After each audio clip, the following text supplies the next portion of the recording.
Al final de la vida llegaremos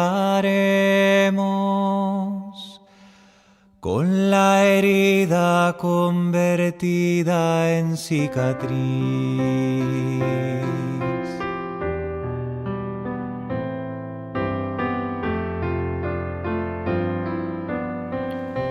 Buen día, queridas peregrinas, peregrinos en este camino de transformación.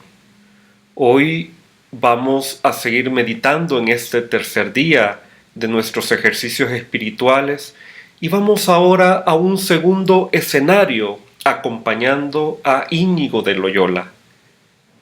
Ha pasado de Pamplona, de esa experiencia de los cañonazos, de esos camilleros que le han llevado desde esta experiencia de humanidad en este proceso y le han llevado a Loyola, a la casa paterna. La composición del lugar,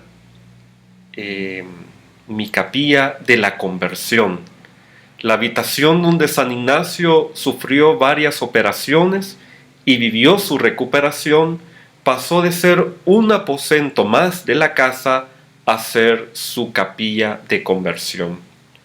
Todos tenemos escenarios en los que Dios nos ha tocado de cerca, o donde vamos encontrando lo más auténtico y real de lo que somos.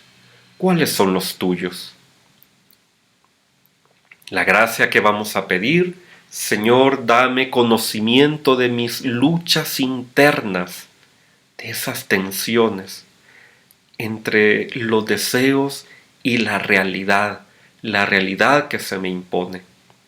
Ayúdame a escoger bien las batallas y líbrame de las que son inútiles.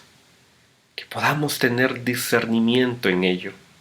Que conozca mis resistencias a dejar a un lado mi viejo yo, cómodo, seguro, pero incompleto y pobre, para que tus manos puedan comenzar con mi barro la obra única que sueñas con amor para mí. Vamos a pedirle todo esto al Señor. Vamos a hacerlo nuestro y sentirlo y desearlo con el corazón, esta gracia que pedimos al Señor, estando atentos, atentas a lo que Él nos quiera regalar. Les presento allí unos textos bíblicos. Pueden ustedes centrarse en esta experiencia del profeta Jeremías, del capítulo 18. Somos barro en sus manos. Aunque esa vasija está agrietada, se rompa o le falta algo, Dios no ha terminado con nosotros. Dios sigue presente, sigue trabajando, sigue recreándonos. Y dejarnos por el Señor, dejarnos hacer por el Señor, disponernos a lo que Dios vaya haciendo. Dejarse hacer por Dios comienza por reconocer de qué barro estamos hechos y ponernos de nuevo en sus manos. Y fíjense esta experiencia que ahora vive Íñigo de Loyola, Ignacio de Loyola, ahora que ha regresado a casa. Descubre desde la ventana de su habitación que le quedaba muchos rumbos nuevos por abrir.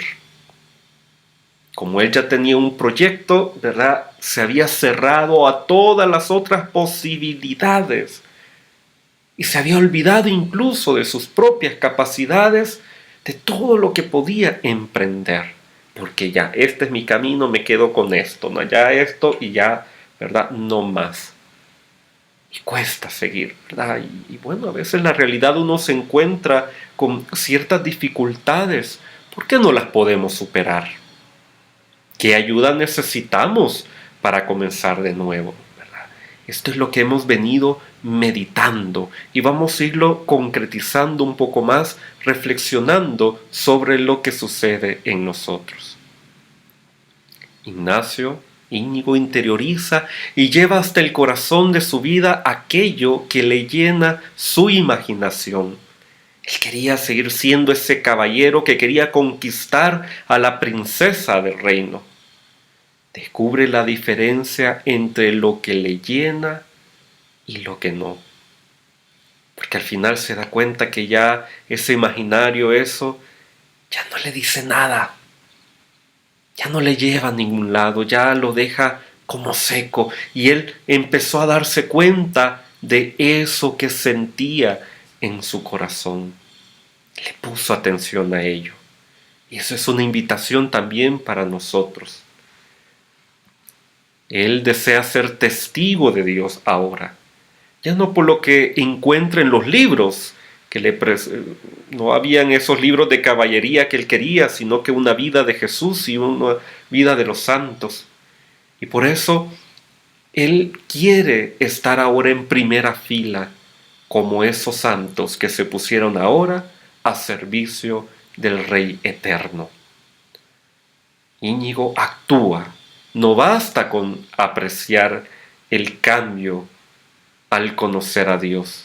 Hay que experimentarlo. No basta nada más con escuchar, con quedarme ahí sentado escuchando una predicación o un buen mensaje. No, hay que ponerlo en práctica. ¿Cómo? En mi propia vida. Yo quisiera que delante del Señor, en esta oración, en esta reflexión, nosotros podamos profundizar en nuestra experiencia. Fíjense que Ignacio de Loyola, si bien tiene una herida física en su pierna, pero eso fue también una puerta, una ventana para darse cuenta de las heridas existenciales, históricas, biográficas que él tenía. Esos deseos y esas necesidades que constantemente le llevaron a tomar decisiones, buscando el reconocimiento, buscando las seguridades, buscando el afecto. Necesidades que también nosotros tenemos presente. Toda persona se mueve por tres necesidades básicas: afecto, seguridad y autonomía. Mataríamos por amor y necesitamos sentirnos queridos, y nos da un terror y un miedo saber que ya no nos quieren, que nos van a rechazar. Buscamos las seguridades, sentirme seguro con el espacio, los lugares, pero también con las cosas, y nos vamos llenando de chunches que no necesitamos. Y ponemos toda nuestra fe en un título profesional. Que nos aplaudan, que nos reconozcan. Y la autonomía. Yo quiero imponerme, ser yo, ¿verdad? Ese reconocimiento, la autoafirmación, que no es malo, pero cuando eso se vuelve un absoluto, termina generando mucha frustración por este conflicto entre lo ideal, mi imaginario, y lo real. Yo quiero invitarles a que ustedes traigan a la memoria cómo eran antes que se produjera ese hecho o esa crisis, esa herida. ¿Cómo eran antes? ¿Qué hacían? ¿Cómo eran sus actitudes? ¿Cómo eran sus relaciones interpersonales? A veces me encuentro con personas que dicen: mire, yo antes esto era una persona alegre, incluso extrovertida, y desapareció. Me encuentro ya más bien desde la frustración.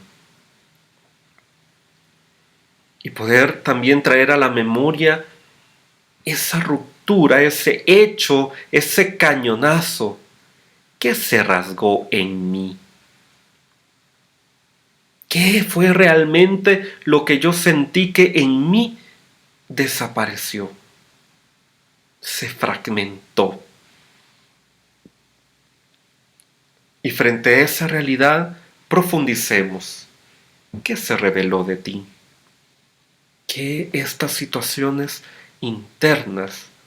Y vuelvo a esta reflexión, ¿verdad? Con ese cañonazo, en el ejemplo de Ignacio, Íñigo de Loyola se encontró con su necesidad de ser reconocido, aceptado, ese deseo de honor. Hay que tener en cuenta que Ignacio perdió a su mamá en el parto. Hay una herida allí biográfica porque no tuvo ese reconocimiento, ese cariño de su mamá. Y por otro lado, su papá, al verle, le recriminaba de alguna manera, le hacía sentir ese dolor y ese rechazo, porque por su culpa su esposa había fallecido.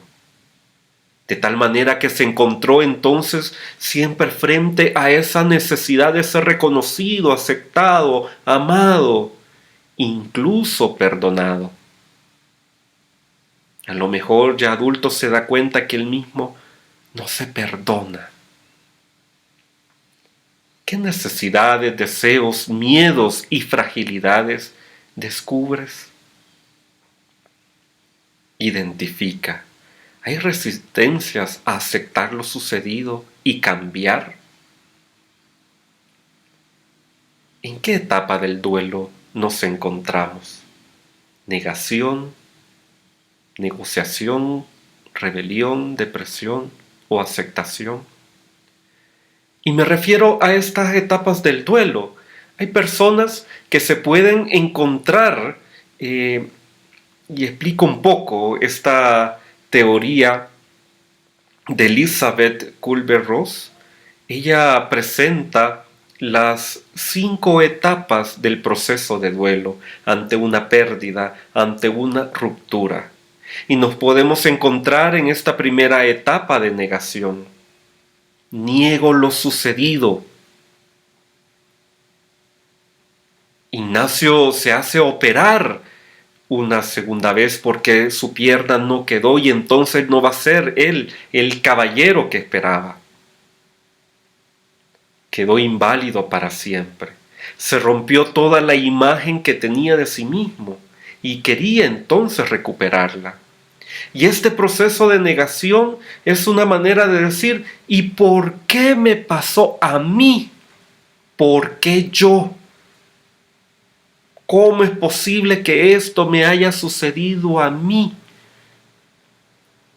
Y entonces estoy en esa situación, ¿no? Yo tengo que ser como antes y empiezo a maquillar y empiezo a vivir desde las máscaras porque me niego a aceptar esa realidad, porque duele, porque es frustrante. La segunda etapa de este proceso, Elizabeth la llama negociación. Frente a esta realidad de que no la puedo negar, entonces empiezo a intentar negociar a través de la fantasía. Ignacio pedía libros de caballería porque él quería volver otra vez a estar enrumbado en eso. Se imaginaba que todavía era un caballero que podía hacer grandes hazañas, ¿verdad? Y entonces empieza otra vez como que qué frustración vivir en esa negociación, ¿verdad? Entonces ahora voy a ser como antes y ahora voy a hacer como que esto no sucedió y ahora... Y cuando me encuentro frente a esta frustración, puedo pasar a una siguiente etapa, que es la depresión. La depresión es ese movimiento contra sí mismo. Yo me siento culpable por lo que sucedió. Me echo la culpa porque estuve en el momento, porque no vi a tiempo, porque dije palabras hirientes, porque omití, porque... Y me empiezo a culpabilizar y esa es la depresión. Es necesario porque es la aceptación de los propios límites, el reconocimiento de los propios límites. No podemos construir cuando queremos y como queremos. Se va abriendo, se va imponiendo la realidad. Es el momento quizás que hemos hecho una lectura muy negativa de nosotros, pero al final se produce la aceptación. Otra etapa, ¿verdad? Que pueden ser, estas etapas pueden ir una, después otra, volver hacia atrás, ir como proceso. Otra etapa es la ira. En lugar de la culpabilización hacia nosotros, busco culpables. Es la rabia, el enojo, saco la frustración. Ignacio se vuelve ira contra todos. Esa rabia, ¿verdad?, está buscando culpables, ¿verdad? Y busco la manera de vengarme, y estoy amargado, y yo no puedo ver a la persona, y cualquier recuerdo ya me amarga el día, y vos me recordás a eso, y vos tenés la culpa de lo que a mí me sucedió. Y podemos encontrarnos en esta etapa, hasta que finalmente pasamos a la etapa de la aceptación. Es un momento ya para serenarnos. ¿Qué mensaje hay de lo que me ha sucedido? ¿Qué aprendo? Ignacio comienza a comprender que con los libros de los santos y de la vida de Cristo, ahora comienza algo nuevo que él no se había dado cuenta. Descubre una voz y una presencia que no le exige nada, sino que se lo da todo. Encuentra la mirada de ese Jesús misericordioso que lo acoge, que lo acepta, que lo perdona, que lo sana. Esa búsqueda que él andaba buscando tanto tiempo, le encuentra en el Señor. Y ahí ocurre este proceso de transformación. Descubre qué tienes que sanar, así, en lo concreto. Es momento para la aceptación y dejarte amar por el Señor. Y dejarte mirar por su mirada compasiva. Es momento también para discernir qué nuevo camino sientes que el Señor te invita a emprender. En el coloquio, cerrando la oración, reúno delante del Señor los sentimientos que he tenido en la oración, las ideas y sentimientos de claridad y también las de oscuridad y ruido que todavía hay allí. Y en diálogo con Él, elijo un deseo que me llene de vida y un temor que me impide avanzar. Y expreso todo esto en una oración. Y termino al final con el Padre Nuestro. Para el examen de la oración, recoger los frutos de esta oración y el compartir con tu acompañante espiritual, están las preguntas y al final, ¿verdad? ¿Cuáles son esos deseos y temores que descubriste? ¿Cuál es la invitación que el Señor te hace concretamente en esta oración? Pidamos que ese espíritu de vida, de regeneración, de nueva creación, les acompañe. Bendiciones a todos.